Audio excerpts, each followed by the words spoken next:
sekarang kita mau mengundang teman kita nih, Jessica-nya, Mami Hani, sama Papi Hartono. Udah ada ya, Jessi? Halo. Halo. Halo. Halo. Halo semua. Halo Jessica. Mas Alifnya belum datang nih, Jess. Oh, Mas Alifnya belum datang. Mas Alif dia kan latihan dulu. Tadi pagi itu kan aku makanya aku telat itu karena aku ninggalin dia kan harus dalam kondisi dia udah latihan baru aku tinggal. Terus aku ke kantor kan. Makanya tadi nyampainya sampai sini tadi baru jam 8 lewat terus siap-siap semuanya. Mengendap-ngendap nih Mas ceritanya. Nah, Jessica ini teman satu sekolah Mas Alif, sama-sama di KITI. Sama-sama teman fisioterapi bareng. Dan tapi jalur masuknya KF beda. Maksudnya taunya bukan dari aku maupun dari Lina. Dia dari Mas Tomo ya, Mbak? Iya, dari Mas Tomo. Iya, makanya jadi taunya KF itu muter. Sama kayak di tetangga-tetanggaku tuh kayak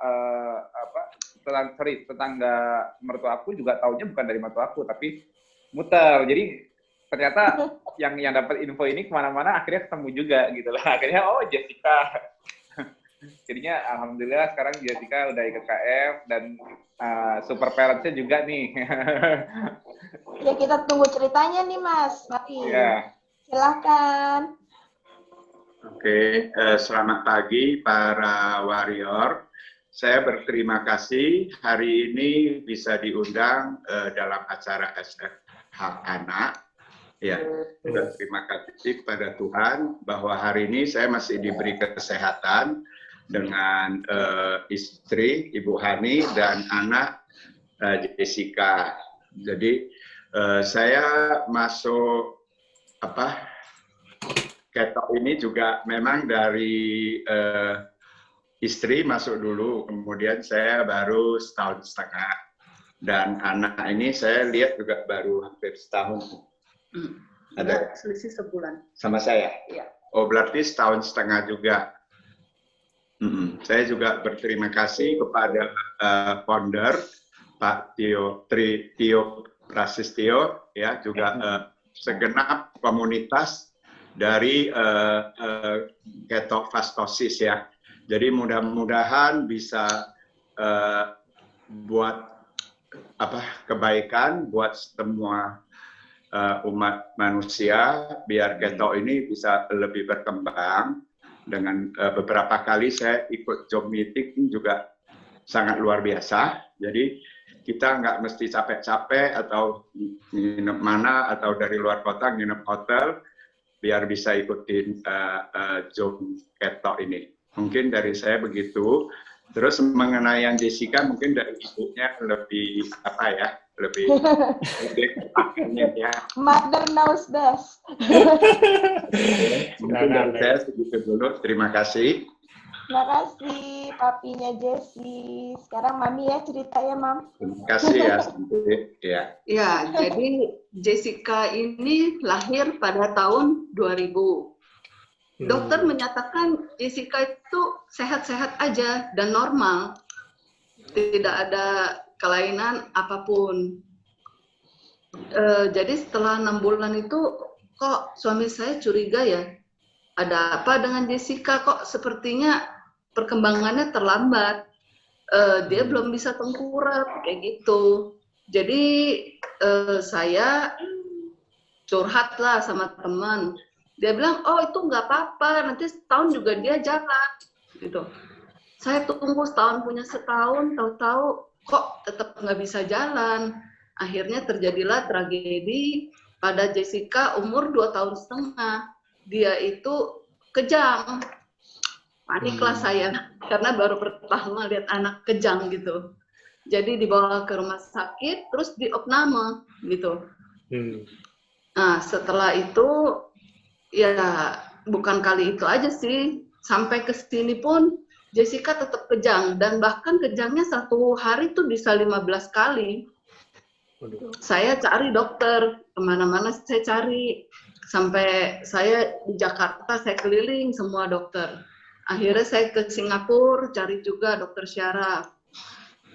Terus ke Cina, sampai terakhir kita ada rencana, aduh udahlah ya, kayaknya kalau kayak gini nih kita mendingan ada baca itu apa bedah syaraf gitu, otak syaraf. Sampai kita akhirnya ke Semarang. Di Semarang dilakukan di Rumah Sakit Karyadi.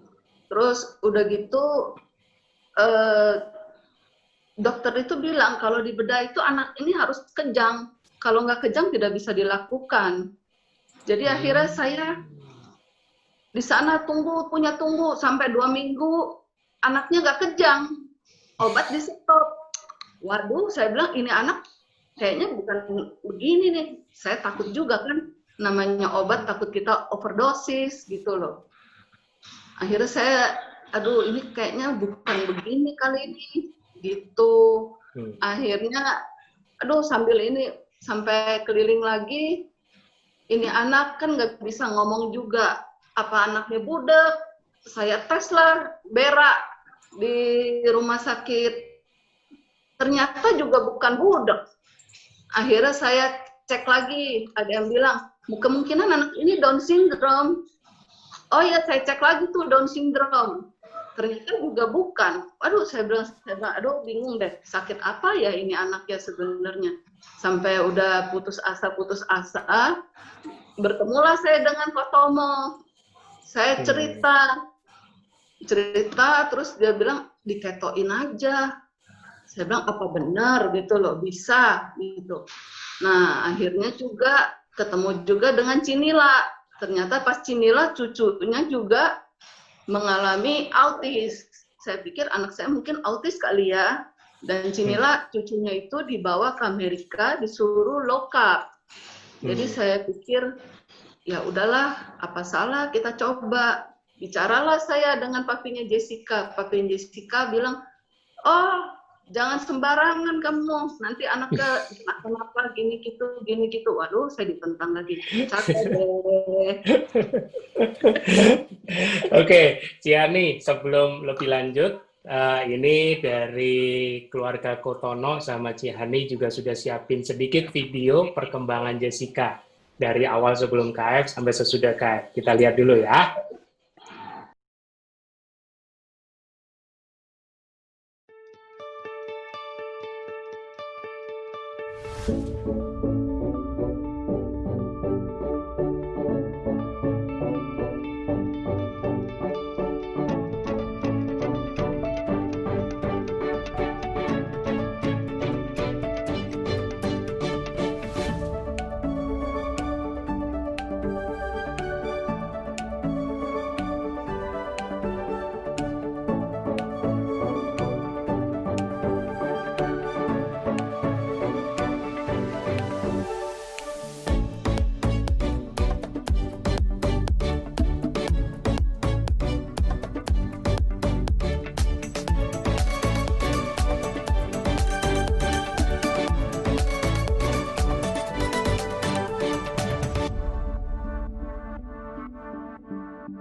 Wah, luar biasa. Dahsyat ya. Seseorang yang tadinya sampai orang tuanya bingung, ini apa sih yang dialami sama anaknya, si Jika, ya kan? Sampai akhirnya menerapkan, ya kan, low carb, keto, ya kan? Walaupun sempat ada pertentangan. Lanjut ya nih ceritanya. Seru nih kayaknya. Iya, akhirnya saya ya udahlah, saya coba mulai dari saya dulu deh, gitu. Saya coba karena saya juga mengidap sakit makronis dan fatty liver. Jadi setelah setahun saya berjalan, saya udah nggak ngerepotin dia beli obat, makanya dia udah tahu gitu loh. Itu ceritanya. Biasanya kan Pi beli obat, meskipun malam Pi beli obat sakit mah, Pi obat sakit mah. Jadi dia pikir, oh iya ya udah setahun nih, kok dia nggak minta-minta obat gitu loh. Jadi akhirnya dia bilang, ya kayaknya sih bagus ya. Akhirnya dia ikut juga, udah setahun. Saya jalan setahun, akhirnya dia lihat saya bagus, dia ikut juga. Dan dia juga merasakan manfaatnya lah suami saya. Wow. Kalau dari saya sih memang dulu suka kalau makan makanan gorengan gitu atau apa suka sakit leher. Jadi makanya saya suka minum obat sakit leher, biasa dikasih antibiotik. Jadi hampir tiap bulan ada aja makan gitu. Tetapi setelah saya jalanin ketofastosis ini memang ada berasa ya. Jadi obat udah nggak pernah minum lantaran mungkin nggak sakit ya. Jadi badan memang terasa enak ya. Jadi pertama saya seminggu pertama sendiri takut sih, suruh deg-degan juga. Tapi sekarang sih kayaknya sih udah oke sih. Setelah 2 bulan ya. Oke, dari saya begitu. Terima kasih. Oke. Nah, akhirnya begitu dia lihat bagus, sebulan kemudian dia bilang, ya udahlah Jessica dikasih itu ikut juga deh diketoin. Nah, ya udah akhirnya saya tuh happy juga dikasih keto. Terus akhirnya terus dia bilang, tapi Jessica gimana kendala di sarapan karena dia masih nyariin makanan tiap pagi. Cuma kan saya kasih dia telur kayak gitu-gitu. Kalau pagi sarapannya ya dikurangin lah, maksudnya dikasihnya telur aja. Cuma nggak fasting jadinya. Nah terus kan tetap kejang. Akhirnya saya Oktober 2019, wah saya terpaksa saya cari suhu dah. Saya bilang kenapa nih anak saya masih kejang-kejang ya? Gitu loh. Carilah saya si Mas Tio. Saya berkunjung ke kakak Gore sambil curhat nih. Mas, kenapa sih anak saya kejang-kejang kok ya? Tetap udah keto. Nah jadi Mas Tio bilang, jam puasanya bagaimana? Terus ya kayak gitu sih. Nah terus diperpanjang lah jam 10 coba dimundur-mundur. Nah terus kan dia bilang makannya juga gimana? Ada olahraga nggak? Oh iya Jessica paling cuma di sekolahan terapi-terapi. Oh iya mungkin kurang kali ya. Nah kayak gitu. Terus udah gitu akhirnya ya udahlah saya inti cerita akhirnya saya bawa Jessica pulang, saya kasih dia saran Mas Tio, saya mundurin tuh jamnya. Terlihat ke sini kayaknya semakin bagus dan makannya full hewani. Saya waktu awal sih saya salah, saya kasih dia ada kue yang saya bikin lah gitu loh. Jadi dia masih mungkin nggak bisa juga ya kena overcup kali masih ya. Jadi akhirnya saya kasih dia sekarang full hewani. Ya kesininya dia udah membaik sih, kelihatan juga kejangnya berkurang. Yang dulu bisa ini, kadang-kadang ini sekarang sebulan hampir tidak ada kejang, kecuali emosi lagi naik. Terus Jessica udah bisa jalan agak jauh. Kalau dulu jalan semeter dia minta gendong, sekarang enggak ya. Dahsyat. Tapi memang saya lihat dari foto-fotonya dan video-video sebelumnya ya, Ci, itu memang kelihatan banget Jessica tuh jauh lebih energetik ya sekarang ini ya berarti ya. Iya, terus juga lebih fokus gitu loh. Kalau dari segi emosi gimana, kan ini usianya usia masuk udah remaja 20. Ya. Itu 20. Apakah iya kan berarti udah lewat tuh preteen-nya, udah remaja lah. Itu apakah ada kalau di Jessica sendiri apakah ada ini emosional outburst gitu, gelombang-gelombang emosi? Oh, sekarang justru dia emosi. Karena kalau dulu mungkin dia cuek dan tidak mengerti. Kalau sekarang dia lebih mengerti dan lebih mengenal emosi. Seperti contohnya, saya pegang cucu yang paling kecil gitu kan. Nah, dia nggak suka hati tuh. Dia marah, timbullah kejang. Jadi sekarang saya tahu kejangnya dia tuh karena dia emosi. Cuma sekarang kalau dia emosi gitu, aku udah siasatin, aku fastingin. Kagak dikasih makan sama sekali. Kayak dihukum dong. Kalau aku tambah emosi langsung itu dikasih makan. Saya nggak kasih makan 2 hari loh. Waduh. Wah, ini kalau Jessi bisa cerita ini seru nih. Moga-moga nanti lain waktu bisa cerita sendiri kayak Musa ya. Tapi ini yang menarik, saya mau gali sedikit nih, Ci, sama Kotono. Ini kan tadi sempat ada pertentangan, walaupun tadi ada ketemu penyelesaiannya, yaitu waktu Kotono juga melihat Cihani sudah tidak lagi minta obat, tidak ada lagi alokasi belanja obat-obatan lagi, nah, sehingga mengizinkan. Nah, tapi ini berbagi tips saja sih kepada keluarga yang ada di sini, yang mungkin juga mau menerapkan low carb sama anak-anaknya. Bagaimana mengatasi pertentangan yang terjadi di orang tua? Nah, ini berdasarkan pengalamannya Cihani dan Kotono. Silakan.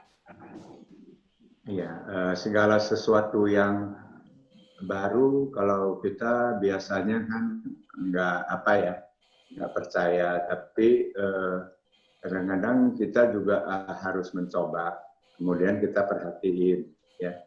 Kalau saya orangnya agak konsisten. Kalau memang udah saya percaya, saya believe, saya tetap jalanin apapun itu, ya. Jadi kayak dulu pertama saya ikut juga waktu itu ada sama anak, dia satu mobil seminggu itu dia pantau saya, dia lihatnya kayaknya kita mungkin takut sendiri kayaknya, sebenarnya sih nggak apa-apa, cuma kayaknya kita agak kelihatan loyo. Kemudian seminggu kemudian kayaknya loh papi kok kayaknya segar sekarang. Kita bawa mobil kan ada urus surat di notaris apa gitu. Kemudian kita kok jadi segar ya lu nggak makan gitu 16 jam. Ya jadi kita juga tambah pede. Dan menurut saya yang paling sangat luar biasa itu adalah Mas Tio punya ketofastosis ini ada komunitas ya.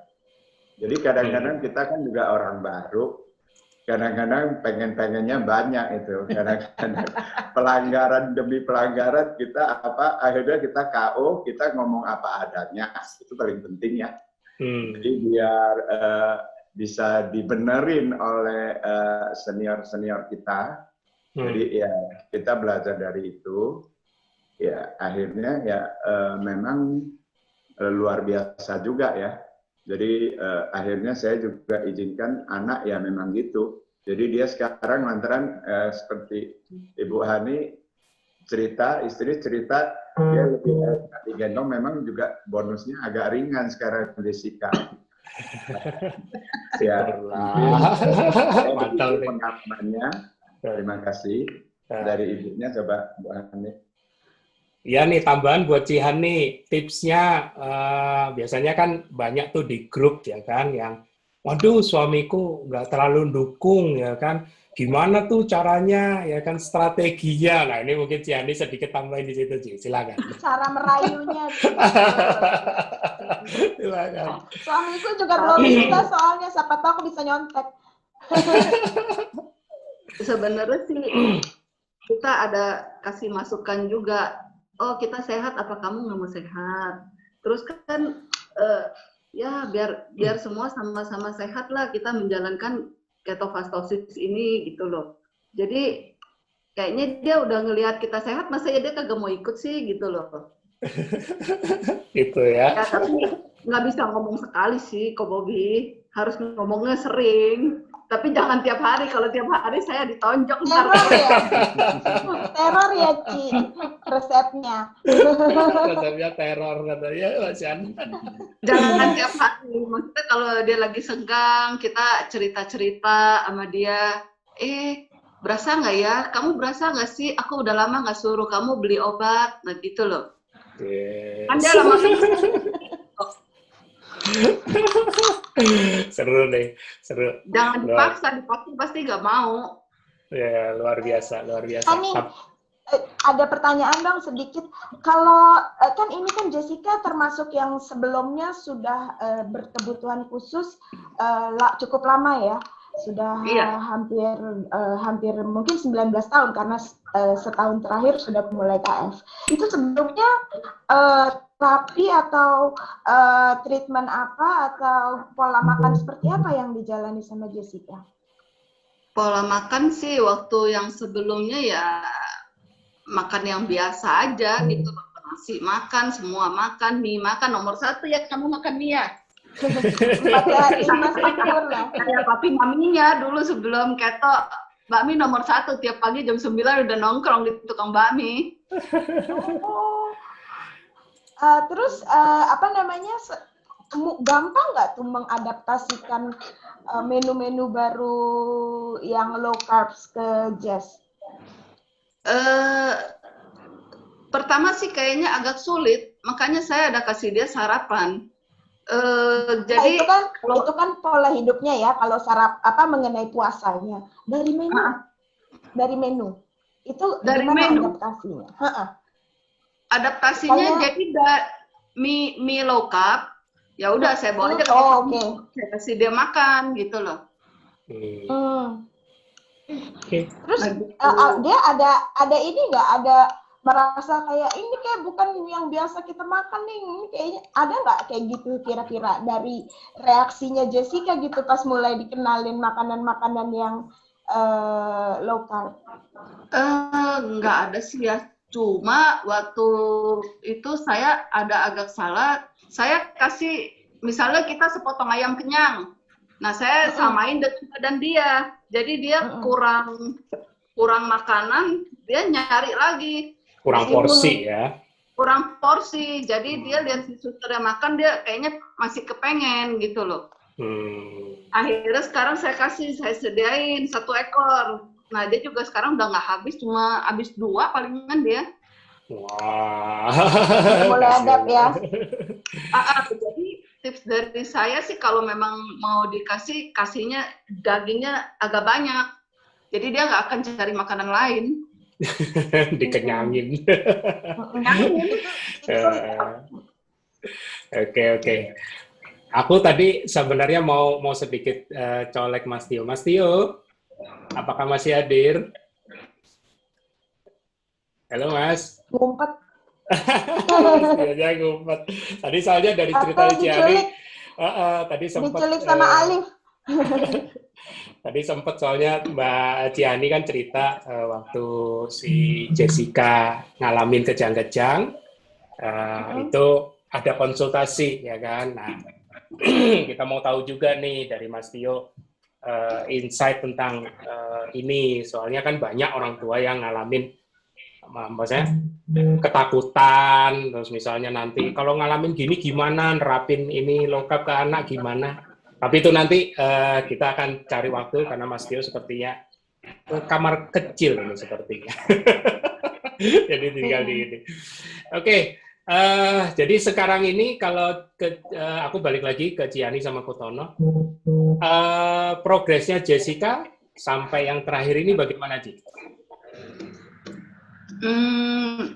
Jessica sekarang ini sih jauh lebih baik kok. Oke. Secara motorik, secara berbicara sudah bisa? Apakah sudah bisa? Tinggal bicara aja belum. Bicara yang belum ya. Tapi emosinya sudah bisa ekspresif ya? Iya, udah. Terus kayaknya dia bicara sekarang ada keluar kata iya, tidak, itu kayaknya kadang-kadang dia bisa. Kayak tadi Koher kesini, halo apa kabar, masih inget nggak sama saya? Dia langsung iya gitu loh. Tadinya dia Dia cuma dahsyat. tapi saya paksa, saya bilang, Jess nggak mau kalau jawaban cuma akhirnya dia bilang ya. Oh, dahsyat. Luar biasa. Setahun ya ini ya berarti ya? Setahun setengah ya. Setahun setengah ya ber-KF. Kabelnya naik terus. Wow. Mas Tio, kayaknya sudah kembali ini. Iya, Mas. Mas, sedikit ini. Sorry, sambil nyolokin kabel dulu sebentar ya. Oh iya. Kalian biar Mas Tio. lagi nyiapin itu. Soalnya kalau gampang itu harus sambil bicara. Iya. Tadi sedikit Cihani sempat cerita waktu itu sempat konsul tentang kejang waktu awal-awal nerapin KF. Ini kasih insight sedikit Mas, tapi dalam bahasa awam ya. Kasih insight ke orang-orang tua peserta yang juga ikut dengerin, yang ketakutan mungkin ada faktor kekhawatiran. Oh nanti kalau diterapin low-cut, anaknya nanti ada kejang, misalnya dari riwayat kebutuhan khusus mungkin sebelumnya. Silakan Mas.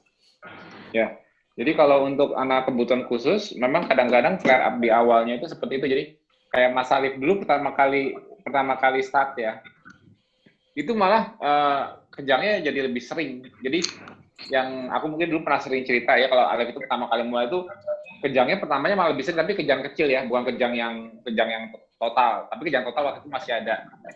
Jadi benar-benar bersih dari kejangnya itu Alif itu sekitar, kalau nggak salah sih mungkin sekitar 6 bulan apa 7 bulan setelah itu, kalau nggak salah. Tapi 3 bulan pertama, 3 bulan pertama itu Alif malah sering kejang dulu. Maksudnya sering kejang itu dalam bentuk kejang-kejang kecil, sering kaget gitu. Ya, waktu awal dulu kan aku kan juga masih dalam proses belajar. Aku kan nggak tahu banyak hal seperti sekarang. Nah, jadi dulu aku nggak memperhatikan jalur detoksnya. Aku nggak memperhatikan kalau Mas Alif itu BAB-nya ternyata nggak lancar.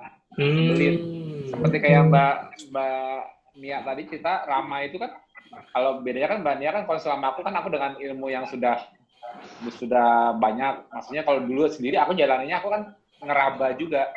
Kenapa nih poin ini nih, ternyata tekniknya untuk supaya tidak mempercepat proses healing krisisnya, pembersihannya, kunci utamanya itu ialah kondisi dia harus sering tidur, dan istirahat, dan juga jalur detoksnya harus lancar, karena proses tubuh untuk ngebersihin badannya itu, terutama ABK itu sangat terpengaruh sekali sama yang namanya lambung.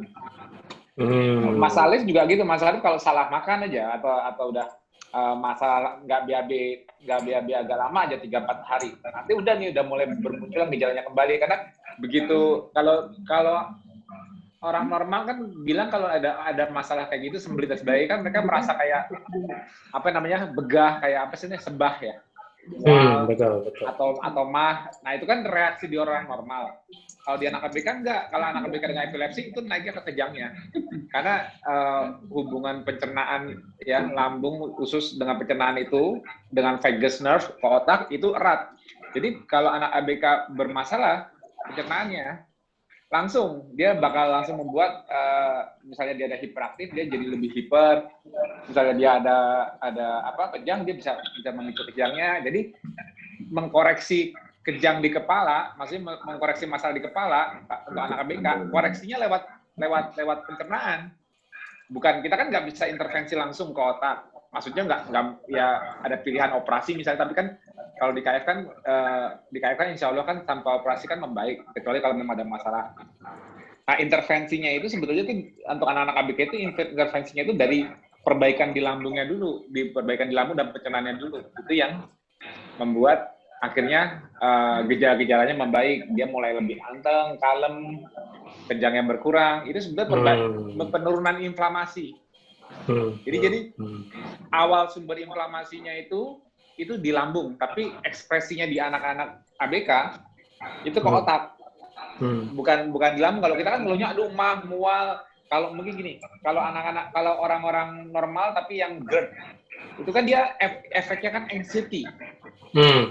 Nah, jadi kayak kecemasan itu hubungan dengan lambung. Pada saat dia cemas, dia ikut mah, sesak. Pada saat dia salah makan atau misalnya dia sembelit, dia ikut cemas, jadi banyak pikiran. Jadi kayak interkoneksi. Jadi kita perbaikan kunci utama itu memang di jalur pencernaannya. Inflamasi diturunkan. Yes. Thank you, Mas. Sedikit insight tadi, sedikit juga menjelaskan kenapa dibalik hubungan antara lambung, otak, dan juga pencernaan ya.